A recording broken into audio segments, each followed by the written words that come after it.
اشرح لي صدري ويسر لي أمري واحلل عقدة من لساني يفقهوا قولي أما بعد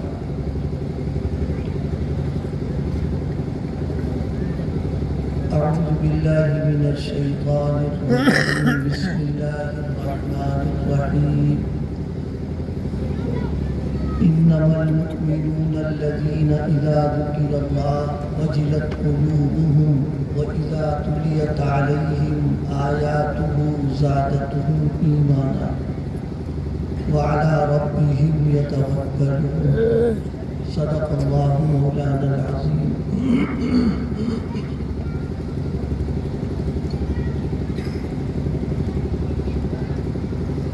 بزرگان محترم، میرے عزیز دوستوں اور ساتھیوں،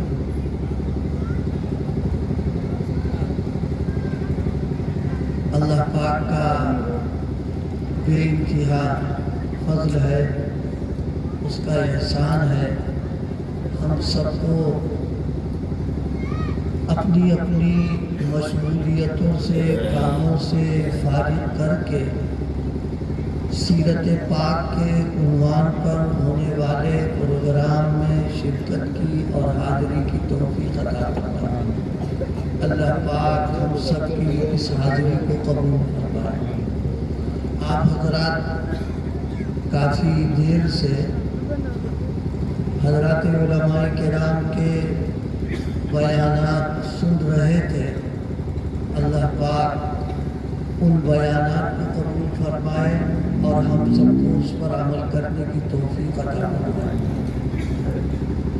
اس وقت ابھی مدرسہ تعلیم القرآن کے وہ بچے جن کو حفظ قرآن پاک کی دولت اللہ پاک نے عطا فرمائی ہے، ان کی تکمیل ہوئی ہے. یہ بڑی خوشی اور بڑی مسرت کی بات ہے، اور یہ بہت بڑا انعام ہے، احسان ہے جو اللہ پاک نے ان کو عطا فرمایا ہے. اللہ اس کے حقوق ادا کرنے کی ان کو توفیق عطا فرمائے، اور ادارے کو، ان کے جو معاونین ہیں اور پورا جو عملہ ہے، ان سب کو اللہ ترقیات عطا فرمائے اور مدرسے کو ہر قسم کے شرور و فتن سے محفوظ فرما کر کے ترقی کے اسباب اور شکلیں پیدا فرما دے. اس وقت میں نے 2 آیات تلاوت کی ہیں. اسی کے تعلق سے چند باتیں. مولانا نے اتنی سہولت دے دی ہے کہ تمہاری جتنی بشاشت ہو وہ اتنی دیر بات کر لو. بہرحال اس سے ہم کو تھوڑی راحت مل گئی ہے، ورنہ یہ کہ جلسے والے جب بلاتے ہیں تو ماشاءاللہ پورا وصول کر لیتے ہیں. وصول کرنا سمجھ گئے نا کہ اب آپ آئے ہیں اتنے دنوں بعد تو بس اب خیر، اللہ کو جزائے خیر عطا فرمائے. اس وقت صرف ایک بات ہے اور اسی کو پھیلائیں گے تو لمبی ہو جائے گی بات. وہ یہ کہ اللہ پاک نے ہمیں اور آپ کو ایمان عطا فرمایا. اس ایمان کی بنیاد پر ہم اپنے آپ کو مومن کہتے ہیں، مسلمان کہتے ہیں، اور دنیا بھی ہم کو اس نظر سے دیکھتی ہے کہ یہ ایمان والے ہیں، یہ اسلام والے ہیں. اللہ دنیا جس نظر سے دیکھ رہی ہے ان کے حسن ظن کو کی لاج رکھ کر کے اللہ کو صحیح معنوں میں ایمان والا بنا دے.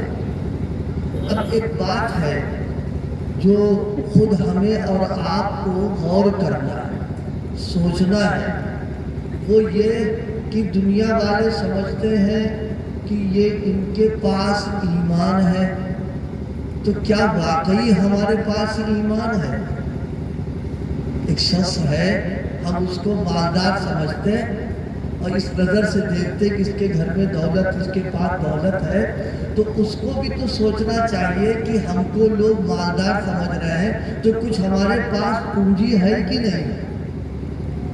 ایسا تو نہیں کہ پھوٹی کوڑی ہمارے پاس نہیں ہے، لوگ سمجھ رہے ہیں کہ ہم مالدار ہیں، تو ہم کو بھی تو سوچنا پڑے گا کہ ہم ایمان والے ہیں یا نہیں ہیں، ایمان ہمارے پاس ہے یا نہیں ہے، ایمان کس کو کہتے ہیں، ایمان کس چیز کا نام ہے، ایمان کے لیے کیا کیا چیزیں بنیادی طور پر ضروری ہیں۔ ہم آپ سے پوچھیں، آپ اتنے لوگ یہاں بیٹھے ہوئے ہو، ہم سب کے گھروں میں سونا چاندی زیور کی شکل میں کچھ نہ کچھ تو ہوگا، تو کب جس وقت ہم سونار کے یہاں اس کو خریدنے کے لیے جاتے ہیں تو کیا صرف سونار پر اعتماد کر کے لے لیتے ہیں یا خود اپنے طور پر بھی کچھ اطمینان کی شکل اختیار کرتے ہیں؟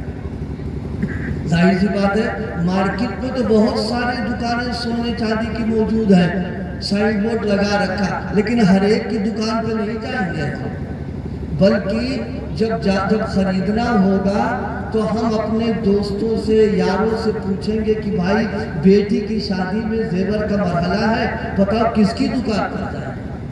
کرتے نہیں کرتے؟ اچھا، پھر اس نے جو دکان بتا دی، ہم اس کے ہاں گئے تو جانے کے بعد آنکھ بند کر کے نہیں لیتے کہ صاحب فلاں نے کہہ دیا لہذا لے لو اس کے اوپر، نہیں، اس لیے گاڑی کمائی جو رقم کی شکل میں ہے وہ ہم اس کو دے رہے ہیں، تو اس کے بعد ہم سونا لیں گے تو ہم خوب جانچ کر پرکھ کر لیتے ہیں۔ اور کبھی کبھی ایسا بھی ہوتا ہے لینے کے بعد اپنے ان دوستوں کو یاروں کو جن کو اس معاملے میں تجربہ ہے ان کو دکھا بھی لیتے ہیں کہ بھئی دیکھو یہ خریدا ہے، صحیح ہے کہ نہیں، ٹھیک ہے، بالکل کرتے ہیں۔ ہم آپ سے ایک سوال کرنا چاہ رہے ہیں، اپنے آپ کو شامل کر کے اس پورے مجمع کو، ہم کو دنیا ایمان والا سمجھتی ہے، مسلمانوں یہ بتاؤ کبھی اپنے عقیدوں کو جانچا پرکھا، کسی جاننے والے کے سامنے اپنے عقیدے تم نے بیان کر کے اس سے پوچھا ہو کہ بتاؤ ہمارے عقیدے صحیح ہیں کہ غلط ہیں، ہمارے یہ عقیدے اصلی ہیں کہ نقلی ہیں، ہمارے ان عقیدوں میں کوئی کھوٹ نہیں ہے۔ سونا اور چاندی اگر اصلی نہ ملے ہم کو کھٹک ہوتی، تکلیف ہوتی، ہمارا پیسہ چلا گیا، لیکن یاد رکھو اگر عقیدوں میں بگاڑ اور فساد ہے، عقیدے اصلی نہیں ہے، عقیدوں میں اگر کھوٹ مل گیا ہے تو دنیا نہیں آخرت بھی برباد ہو جائے گی۔ آج ہمارے ایمان اور عقیدوں کا کیا حال ہے؟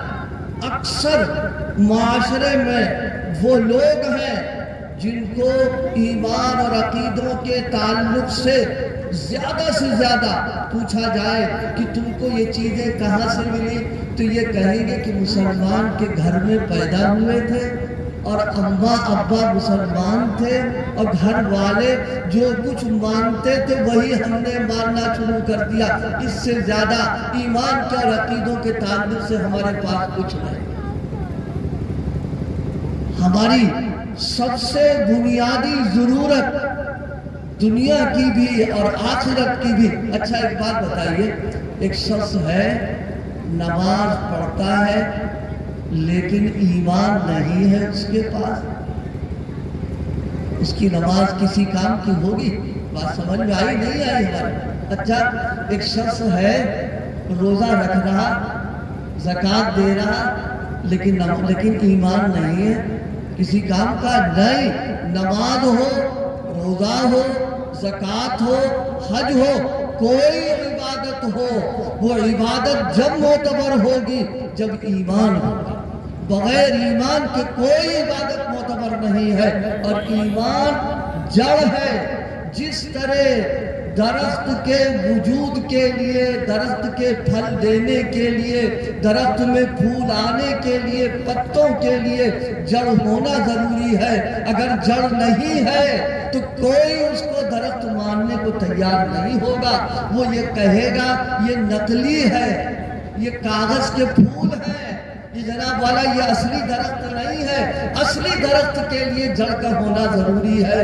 بالکل اسی طریقے سے ہمارے عقیدوں کا درست ہونا، عقیدوں کا صحیح ہونا، عقیدوں کا سالم ہونا، عقیدوں کا مضبوط ہونا مومن ہونے کے لیے اور اسلامی زندگی کے لیے بنیادی چیز ہے۔ عقیدوں میں سب سے پہلا عقیدہ اللہ پاک کو ایک ماننا، ایک جاننا۔ مجھے یاد آیا حضرات علماء کرام تشریف فرما ہے، قرآن مجید کی آیت ہے قل هو اللہ احد۔ ہم لوگ ترجمہ عام طور پر کہہ دیتے ہیں کہ اللہ ایک ہے۔ حضرت شاہ عبد القادر صاحب مفسر دہلوی نے بڑا پیارا ترجمہ کیا ہے۔ حضرت فرماتے ہیں قل هو اللہ احد، کہیے اللہ اکیلا ہے۔ بہت پیارا جملہ ہے یہ، اکیلا ہے۔ اکیلا ہونے کا مطلب اس کا کوئی شریک نہیں۔ ہم اس کو سمجھائیں، مان لیجئے ایک شخص ہے، اس کا ایک ہی بیٹا ہے، تو کیا کہے گا؟ یہ اکیلا ہے، یعنی اور کوئی دوسرا نہیں ہے۔ اور اگر معلوم ہوا جناب والا کہہ دیا ایک ہے تو اس کا مطلب کوئی اور بھی ساتھ میں لگا ہوا جس کے پاس دو ہوگا، اور اکیلے کا مطلب آگے پیچھے کوئی نہیں ہے۔ تو اللہ اکیلا ہے، اپنی ذات میں، اپنی صفات میں، اپنے کمالات میں، اپنے افعال میں اس کا کوئی شریک نہیں۔ ہمارا یہ ایمان اور عقیدہ ہونا چاہیے۔ ہماری فکر، ہمارا ذہن، ہماری سوچ، ہمارا خیال ہر لمحے یہ ہو کہ ہم جس اللہ کو ماننے والے ہیں وہ وحدہ لا شریک لہ، اس کے ساتھ کوئی شریک نہیں۔ اللہ اکیلا ہے، اللہ سیاہ سفید کا مالک ہے، اللہ پاک عزت و ذلت کا مالک ہے، اللہ پاک اولاد دینے نہ دینے کا مالک ہے۔ اللہ کے ساتھ کوئی کسی معاملے کے اندر شریک نہیں ہے۔ یہ عقیدے توحید کا تقاضا ہے۔ کیا کہا قرآن نے؟ نبی پاک صلی اللہ علیہ وسلم فرمایا آپ اعلان کیجئے اور اپنے اللہ کے بارے میں لوگوں کو بتائیے کہ اللہ کیا ہے۔ قل اللہم مالک الملک، فرمایا اللہ بادشاہ نہیں ہے، بادشاہوں کا بادشاہ ہے۔ اور ہم عرض کریں ہمارا عقیدہ یہ ہے بادشاہوں کا بادشاہ نہیں، بادشاہوں کو بادشاہت کی بھیک دینے والا ہے۔ جس دن وہ بھیک دینا بند کر دے گا ساری دنیا کے جتنے بادشاہ ہیں یہ پیدل ہو جائیں گے، ان کی کوئی اوقات باقی نہ رہے۔ کیا فرمایا؟ جب قیامت کا دن آئے گا اللہ اعلان کرے گا لمن الملک اليوم، کہاں گئے حکمراں، کہاں گئے بادشاہ، کہاں گئے وزراء؟ آج ہمارے سامنے بتائیں کہ آج بادشاہت کس کی ہے؟ حقیقی بادشاہ اللہ۔ قل اللہم مالک الملک۔ یہاں ایک بات عرض کریں، میں نے آیت تو پڑھیں گے ابھی، لیکن ایک بات سوچتے چلو، اگر ایک رکشہ چلانے والا، اس کو غور سے سنیے گا، رکشہ چلانے والا، مزدوری کرنے والا کوئی آدمی ہمارے سامنے آئے تو ہمارے پر کوئی اثر پڑے گا؟ نہیں، عام آدمی۔ اچھا اگر اس کے مقابلے پر ایک وہ آ جائے جو تھوڑا پڑھا لکھا ہے، بی اے ہے، ایم اے ہے، ڈاکٹر ہے، وکیل ہے، وہ آ جائے تو کچھ اس کی اہمیت ہوتی ہے پڑھا لکھا۔ اچھا پھر جناب والا معلوم ہوا شہر کے ڈی ایم آ گئے، ایس پی آ گئے، تو طبیعت پر تھوڑا سا وہ ہوتا ہے کہ بھائی عہدے والا آدمی آ گیا۔ پھر اگر مان لیجیے کوئی وزیر آ جائے تو اس کا جو جس درجے کا ہوتا ہے اس کے اعتبار سے آدمی کے اوپر اثر پڑا کرتا ہے کہ یہ درجے والا ہے، یہ رتبے والا ہے، مرتبے والا ہے۔ یہ مالک الملک کیوں کہا اللہ پاک نے؟ فرمایا دنیا کے بادشاہ کا تمہارے سامنے نام لیا جائے اور تمہارے سامنے اس کا تذکرہ ہو، تمہارے دل میں اہمیت پڑ جاتی ہے، میں تو بادشاہوں کا بادشاہ ہوں۔ جب تم میرا تصور کرو اور جب میرا نام تمہارے سامنے لیا جائے تو تمہارا دل لرزنے لگے، یہ ایمان کی علامت بیان ہے۔ کیا فرمایا؟ قرآن مجید میں اللہ پاک نے انما المؤمنون الذین اذا ذکر اللہ وجلت قلوبهم، جب اللہ کا ذکر کیا جاتا ہے، اللہ کی عظمت، اللہ کی بڑائی، اللہ کی کبریائی، اللہ کا جلال بڑا ہوتا ہے تو مومن کا دل لرزنے لگتا ہے، کانپنے لگتا ہے کہ ہائے مالک الملک کا تذکرہ ہوا۔ اچھا ایمانداری سے بتانا، دیکھو کیا واقعی اللہ کا نام لینے میں اتنا ہی مزہ آتا کہ دل کانپنے لگتا ہے؟ بات تھوڑی سی اب سوچنے کی ہے۔ مومن ہے، ایمان والے ہیں، اللہ کو ایک مانتے ہیں، برا نہ ماننا۔ مسجد کے پڑوس میں رہ رہے ہیں، ہمارے گاؤں میں مسجد ہے، ہماری یہ بستی میں مسجد ہے، اذان ہوتی نہیں ہوتی؟ ارے بول دو، ہوتی ہے نا، لیکن اذان مؤذن کیا کہہ رہا؟ اللہ اکبر، اللہ اکبر، اللہ سب سے بڑا، اللہ سب سے بڑا۔ کیا دل پہ کچھ اثر ہوتا ہے؟ نہیں، اثر نہیں ہو رہا۔ اس کا مطلب کیا ہے کہ ایمان کی جو پہچان قرآن نے بیان کی ہے، انما المؤمنون الذین اذا ذکر اللہ، میاں برف اگر رکھا ہو تو ٹھنڈک محسوس ہوگی کہ نہیں ہوگی؟ آگ جل رہی ہو گرمی محسوس ہوگی کہ نہیں ہوگی؟ اے سی چلے گا تو ٹھنڈک لگے گی کہ نہیں لگے گی؟ اللہ کا نام لیا جا رہا ہے مناروں میں، اللہ کا نام لیا جا رہا ہے مائک کے اوپر، لیکن ہم ہیں دل کیا رسستا، ذرہ برابر ٹس سے پس نہیں ہو رہے ہیں۔ برف کے پاس بیٹھ کر اگر ٹھنڈک کا احساس نہ ہو، اگر آگ کے پاس بیٹھ کر گرمی کا احساس نہ ہو، یہ کہیں گے کہ حس ختم ہو چکی ہے، بلکہ زندگی باقی نہ رہی۔ اللہ کا ذکر کرنے کے ہونے کے بعد اگر دل پر اثر نہیں ہو رہا ہے تو ہمارا ایمان، اب ہم کیا کہیں؟ اللہ پاک ہم کو وہ ایمان نصیب فرما دے کہ جب ان کا نام لیا جائے تو دل لرزنے لگے، کیونکہ مالک الملک ہے۔ قل اللہم مالک الملک، یہ اللہ نے کیوں فرمایا؟ یہ مالک الملک ہے۔ دنیا میں جتنے بھی حکمران ہیں ان کو بادشاہ کہنا، ان کو مالک کہنا بالکل صحیح، لیکن مالک الملک کسی کو نہیں کہا جائے گا۔ مالک الملک اللہ پاک کی ذات ہے، یہ روایت کے اندر فرمایا گیا ہے۔ قل اللہم مالک الملک تؤتی الملک من تشاء وتنزع الملک ممن تشاء وتعز من تشاء وتذل من تشاء بیدک الخیر انک علی کل شیء قدیر۔ اللہ کا تعارف کرایا گیا کہ اللہ ہمارا کیسا ہے، ہمارا اللہ وہ ہے سب کچھ اس کے قبضے قدرت کے اندر۔ ہم عرض کریں یہ جو اذان میں 4 بار کیا کہتے ہیں؟ اللہ اکبر، اللہ اکبر، اللہ اکبر، کہتے نہیں کہتے؟ اللہ کی بڑائی کا جانتا، کیا بات ہے۔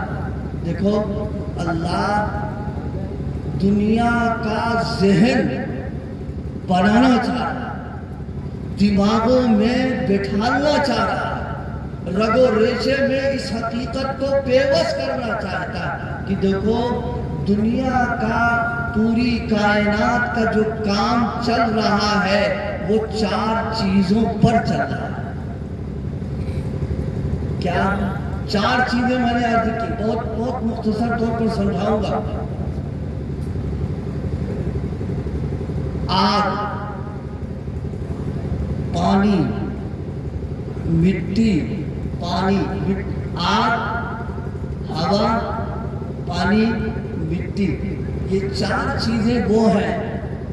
پوری اللہ نے دنیا کو ان 4 چیزوں سے بنایا، پھر ہماری ضروریات کو اللہ پاک نے انہی 4 چیزوں سے جوڑ دیا ہے۔ ہمارے جو کام ہیں، ہمارے جو کھانے کے، پینے کے، پہننے کے، رہنے سہنے کے، زندگی کے، یہ 4 چیزوں سے اللہ اس کو پورا کرتا ہے۔ تھوڑا سا سمجھائیں، آپ کہہ رہے ہیں پتہ کیا سنا کے چلا جا رہا ہے۔ آپ یہ بتاؤ ہمارا جسم کاہے سے بنا ہے؟ مٹی سے بنا کہ نہیں بنا؟ کوئی شبہ کی بات تو نہیں کسی کو ہو رہی؟ ایک ہم جو کھاتے ہیں، غلہ کھائیں، سبزی کھائیں، دال کھائیں، پھل فروٹ کھائیں، میوے جات کھائیں، یہ سب کہاں سے آ رہا ہے؟ یہ زمین سے آ رہا ہے۔ ہم رہنے کے لیے مکان کہاں سے بناتے ہیں؟ زمین سے بناتے ہیں۔ پتھر بھی وہیں سے آ رہا ہے، لوہا بھی وہیں سے ہے، سیمنٹ بھی وہیں سے ہے، ماڈل بھی وہیں سے۔ یہ تو میں نے ایک جس کی تھوڑی سی تفصیل آپ سے بیان کی۔ آپ سوچیے گا تنہائی میں انہی چار چیزوں پر یہ دنیا کا انسانوں کی ضروریات پوری ہو رہی ہے۔ اللہ ہر نماز کے وقت اعلان کراتا ہے 4 مرتبے، زمین بڑی نہیں ہے، ہوا بڑی نہیں ہے، پانی بڑا نہیں ہے، آگ نہیں ہے، بڑی میری ذات ہے۔ جس دن ہم یہ طے کر لیں گے کہ ان چاروں کے ذریعے سے تم کو نفع نہ پہنچے، دنیا کی کوئی طاقت تم کو نفع نہیں پہنچا سکتی۔ اور جس دن ہم یہ طے کر لیں کہ ان چاروں چیزوں سے تم کو نقصان پہنچے گا، کوئی طاقت تم کو نفع نہ پہنچائے گی، تو بڑی میری ذات ہے، اس کے اندر بڑائی موجود نہیں۔ اور ایک بات عرض کر دیں، حضرات علماء کرام سے پوچھ لیجیے گا، یہ 4 چیزیں جن سے اللہ پاک نے ہماری ساری ضروریات کو رکھا ہے، انہی 4 چیزوں سے جب اللہ مار لگانا چاہتا ہے تو انہی چاروں سے مار لگاتا ہے اللہ پاک۔ سابقہ امتیں جتنی گزری ہیں ان پر اللہ کا جو عذاب آیا اور ان کو جو برباد کیا ہے اللہ پاک نے، کہیں پانی سے کیا، کہیں ہواؤں سے کر دیا، کہیں آگ پر کر دیا، کہیں زمین پر دھسا دیا۔ تو اللہ یہ بتانا چاہتا بڑے ہم ہیں، نفع نقصان میرے قبضے میں ہے، ان چاروں کے اندر بڑائی نہیں ہے۔ اچھا اب ایمانداری سے ایک بات بتانا، سب کچھ اللہ کے قبضے میں ہے، لیکن ہمارا عمل کیسا ہے، ہمارا عقیدہ کیسا ہے، ہمارا ایمان کیسا ہے؟ کہنے کو تو ہم کہتے ہیں کہ سب کچھ اللہ کے قبضہ قدرت کے اندر ہے، لیکن کبھی کبھی نہیں، بلکہ دل فلاں پیر صاحب سے کام بنائے۔ یہ پیر والی بات میں نے اس لیے کہی، یہ تو مقدر کی بات ہے، اللہ پاک نے اسے مجھے عطا فرمائی۔ لوگ آتے ہیں کہتے ہیں حضرت اگر تم چاہ لو گے تو میرا فلاں کام بنائے۔ جی ہاں، اور تمہاری پھوک میں وہ طاقت ہے کہ اگر ایک بار ڈال دو گے تو یہ مریض ہمارا اٹھ کے بیٹھ جائے گا۔ تو ہم سے کہتے ہیں اس بدعقیدگی سے توبہ کرو۔ یہ بدعقیدگی کی بات ہے، کسی کو بیماری دینا، کسی کو صحت دے دینا، کسی کو جلا دینا، کسی کو موت دے دینا، کسی کی اولاد کو گود بھر دینا، یہ صرف اللہ کے قبضے کی بات ہے۔ نہ کوئی نبی کر سکتا ہے، نہ کوئی ولی کر سکتا ہے، نہ کوئی پیر کر سکتا ہے، نہ کوئی فقیر کر سکتا ہے، صرف اللہ پاک کے قبضے کی بات ہے۔ ایک آیت یاد آ گئی قرآن مجید کی۔ قرآن مجید نے ایک موقع پر ذکر فرمایا، ذکر رحمت ربک عبدہ زکریا۔ سیدنا حضرت زکریا علیہ السلام، اللہ تذکرہ، ذکر رحمت ربک عبدہ زکریا، بڑا پیارا جملہ سنتی ہے۔ حضرت زکریا علیہ السلام کا تذکرہ اللہ پاک کر رہا ہے، اور کس انداز پر کر رہا ہے؟ فرمایا یہ میرے بندے ہیں۔ ذکر رحمت ربک عبدہ زکریا، اپنے بندے حضرت زکریا علیہ السلام پر اللہ پاک نے جو رحمت کی ہے اس کا تذکرہ اللہ کرنا چاہتا ہے۔ ایک ایک لفظ ہمارے ایمان کو مضبوط کرے گا، ایک ایک لفظ ہمارے یقین میں پختگی پیدا کرے گا، اللہ کا قرب پیدا کرے گا۔ اللہ فرما رہا ذکر رحمت ربک عبدہ زکریا۔ کیا معلوم ہوا؟ معلوم ہوا کہ حضرت زکریا، سنیے عقیدے کی بات ہے، حضرت زکریا علیہ السلام نبی ہیں، لیکن اللہ عبد کہہ کر کے یہ بتانا چاہتا ہے نبی بننے سے پہلے وہ میرے بندے تھے، اور نبی بننے کے بعد وہ میرے بندے ہیں۔ نبی بننے سے پہلے جیسے وہ ہمارے محتاج تھے، نبی بننے کے بعد بھی وہ ہمارے محتاج ہیں۔ تو جب نبی محتاج ہو گیا تو ولی تو بدرجے اعلیٰ محتاج ہو۔ ولی کو ولایت کہاں سے ملتی ہے؟ بہت سے لوگوں میں دیکھیے، یہ میں باتیں نہ کسی کے کہنے سے سنا رہا ہوں اور نہ کسی اس طرح سنا رہا ہوں، اس کو غور سے سنیے گا۔ بات ولیوں کی آ گئی، اللہ پاک نے عمر کا ایک بڑا حصہ، یہ تو میری اس کی بات رہی کہ بزرگوں کے سائے میں، ان کی جوتیوں میں اللہ پاک نے وقت گزارنے کی توفیق عطا فرمائی۔ اسے خوب دیکھا، خوب پرکھا، سمجھا ہے، اس لیے میں عرض کر رہا ہوں آپ سے، ولی کتنے بڑے درجے کا ہو جائے، کتنے بڑے درجے کو ہو جائے، لیکن نبی کے برابر صبح قیامت تک نہیں ہو سکتا۔ نبوت خالص اللہ کی دین ہے، وہی چیز ہے، اور ولایت کسبی چیز ہے۔ نبوت ایک عہدہ ہے اور ولایت جو ہے ایک ڈگری ہے، جیسے بی اے کی ڈگری، ایم اے کی ڈگری ہوتی ہے، ولایت ایک ڈگری ہے کہ آدمی محنت کر کے ڈگری حاصل کر سکتا ہے۔ نبوت ایک عہدہ ہے، عہدہ اللہ عطا فرمائے گا تو ملے گا۔ ساری دنیا کسی کو مل کر کے نبی بنانا چاہے، وہ جھوٹا نبی تو ہوگا، لیکن اللہ کی یہاں سے اس کو نبوت نہیں مل سکتی۔ شیخ شرف الدین یحییٰ بنیری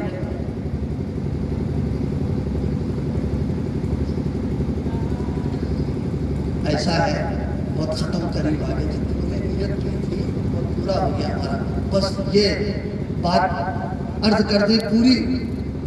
نبوت اور ولایت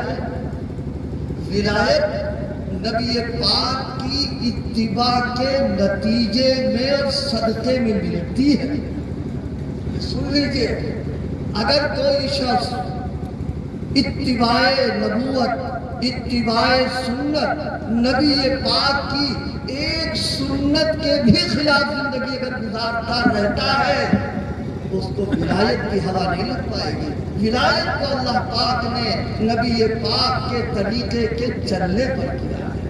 جو جتنی اتباع کرے گا، نقش قدم پر چلے گا، اللہ اس کو ولایت عطا فرمائیں گے۔ کوئی آدمی سنت کے خلاف زندگی گزار رہا ہے، سنت کے خلاف عمل کر رہا ہے، کھلم کھلا سنت کا جنازہ نکالتا ہے، وہ چاہے وہ ہوا میں ہوئے، چاہے وہ کچھ ہو، عقیدے کی بات عرض کر رہا ہوں، وہ سب کچھ ہو سکتا ہے، لیکن ولایت اس کو نہیں مل سکتی ہے۔ ولایت کی بنیاد اللہ پاک نے رسول پاک کی اتباع پر رکھی۔ حضور کی سنتوں کا جنازہ مذاق لانے والا، نبی پاک کی بغاوت کرنے والا اپنے عمل سے ولی ہو جائے، نہیں ہو سکتا۔ اور شیخ شرف الدین یحییٰ بنیری رحمت اللہ تعالیٰ علیہ نے ایک بڑے کام کی بات لکھی، شاید آپ لوگ زیادہ نہ سمجھ پائیں، لیکن علماء بیٹھے ان کو مزہ آئے، بہت کام کی بات لکھی ہے۔ نبوت اور ولایت کا موازنہ کیا ہے، نبوت اور ولایت کا موازنہ کیا۔ شاید ہم دور چلے گئے، بات حضرت زکریا علیہ السلام کی کر رہے تھے کہ حضرت زکریا علیہ السلام اللہ ان کا تذکرہ کر رہا ہے۔ ذکر رحمت ربک عبدہ زکریا اذ نادى ربہ نداء خفیا۔ اللہ پاک سے چپکے دعا مانگ رہے تھے، کیسے؟ چپکے آہستہ آہستہ، دھیرے دھیرے، زور زور سے دعا نہیں، چپکے دعا مانگ رہے تھے۔ کائے کی دعا کر رہے تھے؟ اولاد کی دعا کر رہے ہیں۔ نبی ہو کر اور اولاد کی دعا، نبی ہو کر اپنے گود بھرنے کے لیے اللہ سے مانگنا، نبی کے اختیار میں نہیں ہے۔ اگر نبی کے اختیار میں ہوتا، میں کبھی کبھی کہا کرتا اولاد کی تمنا تو سبھی کو ہوتی ہے، سبھی کا جی چاہتا ہے کہ گھر میں ایک اولاد ہو، چراغ جلے۔ کیا نبی پاک صلی اللہ علیہ وسلم کا جی نہیں چاہتا ہوگا کہ میری بھی اولاد ہو جاتی؟ ام المومنین حضرت عائشہ صدیقہ سلام اللہ علیہا رضی اللہ عنہا نے ایک مرتبہ اپنی خواہش کا اظہار کر دیا کہ میرے آقا جی یہ چاہ رہا ہے ایک چراغ گھر میں جل جائے، میری اولاد ہو جائے۔ اللہ کو تو کچھ اور بتانا منظور تھا، اللہ کچھ اور دکھانا چاہ رہا تھا، دنیا کو بتانا چاہ رہا تھا کہ دیکھو یہ میرے محبوب ہیں، میرے چہیتے ہیں، میرے دلارے ہیں، پوری کائنات کو ہم نے ان کے صدقے میں ان کو پیدا کیا ہے۔ لیکن گود خالی اللہ نے رکھی، گود خالی اللہ نے رکھی، یہ بتانا چاہتے ہیں نبوت دی ہے، خدا کی خدائی میں دخل دینے کی ان کو اجازت نہیں ہے۔ ہم چاہیں گے تو اولاد دیں گے اور نہیں چاہیں گے تو اولاد نہیں مل سکتی۔ ادھوری بات ہوئی ہے، لیکن ایک بات تو بہرحال کام کی ہو گئی کہ عقیدوں کو اللہ کے واسطے میں اپنے آپ کو بھی شامل کر کے اور آپ کو بھی شامل کر کے ایک بات درد دل سے کہنا چاہتا ہوں، دنیا مومن سمجھ رہی ہے، واقعی عقیدے ہے کہ نہیں ہے یہ کسی عالم سے، دین جاننے والوں سے، مفتیان کرام سے اپنے عقیدوں کو ججوائیے، پرکھوائیے، دکھائیے کہ عقیدے ہمارے صحیح ہیں۔ اگر ایسے ہی چلے گئے، آنکھ بند ہو گئی، تو قبر میں سب سے پہلا سوال کسی کا کیا ہے؟ تو علماء سے سنا ہی ہوگا آپ نے، ارے ایک ملک سے دوسرے ملک کا جب سفر کرتے ہیں، ایئرپورٹ پر پہنچتے ہیں تو سب سے پہلے پاسپورٹ اور ویزا دیتے ہیں۔ یہ ہوتا نہیں ہوتا؟ پاسپورٹ دکھاؤ، ویزا دکھاؤ، تیرا پاسپورٹ صحیح ہے کہ نہیں؟ بغیر اس کے انٹری نہیں ہو پاتی۔ جب ایک ملک سے دوسرے ملک میں جانے کے لیے ویزے کی اور پاسپورٹ کی ضرورت پڑ رہی ہے تو اس عالم سے دوسرے عالم میں جانے کے لیے بھی پاسپورٹ ایمان کا، دین کا، عقیدے توحید و رسالت کا سب سے پہلے چیک کیا جائے۔ یہاں تو چکما دے کر کے آپ دو چاہے کر لیں، ادھر لسٹ میں نام لکھوا دیجیے کہ مسلمان ہیں، پاسپورٹ بنوا دیجیے کہ مسلمان ہے، مسلمانوں والا نام لکھ لیجیے، کون دل چیر کر کے آپ کا دیکھ رہا ہے۔ لیکن جب نیچے پہنچیں گے تو فرشتے آئے تو پوچھیں گے آپ سے کیا لے کے آئے بھائی؟